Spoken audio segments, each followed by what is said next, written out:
Magandang hapon, update na muna tayo sa lagay na ating panahon ngayong araw ng Linggo, June 16, 2024.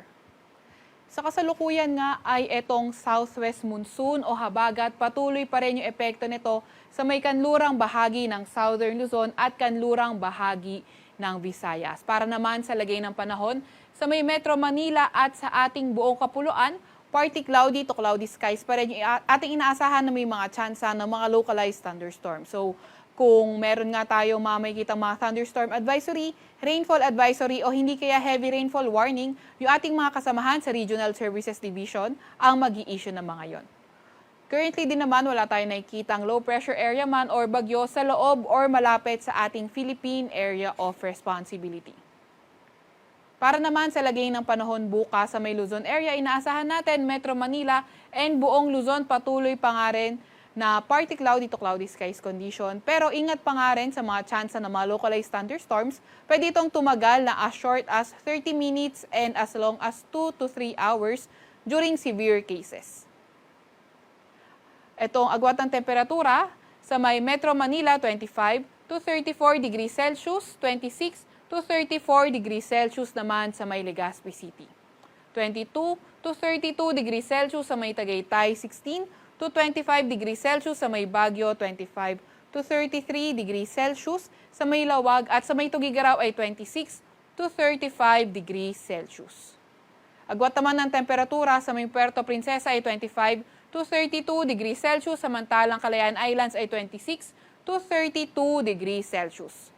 For tomorrow sa may Visayas at Mindanao area, patuloy pa nga rin na mga localized thunderstorms lang yung ating asahan at partly cloudy to cloudy skies condition. Agwat ng temperatura sa may Zamboanga at Iloilo ay 26 to 32 degrees Celsius. Sa may Davao naman at Tacloban ay 26 to 33 degrees Celsius, 25 to 32 degrees Celsius sa may Cagayan de Oro at 27 to 33 degrees Celsius sa may Cebu. Wala pa rin tayong nakataas na gale warning sa kahit na anong baybayin ng ating bansa. Para naman sa 3-day weather outlook ng mga pangunahing syudad natin, so asahan natin Metro Manila, sa may Baguio City, Legazpi City, and sa may malaking bahagi ng Luzon area yung partly cloudy to cloudy skies condition Tuesday to Thursday. Although posible na maging maulan starting Wednesday sa may western section ng Southern Luzon, particularly sa may Palawan area dahil sa habagat. Sa Metro Manila, agwat ng temperatura ay 25 to 34 degrees Celsius. Sa Baguio naman ay 17 to 25 degrees Celsius. At dito naman sa may Legazpi City, posibleng umabot ng 33 degrees Celsius yung maximum temperature.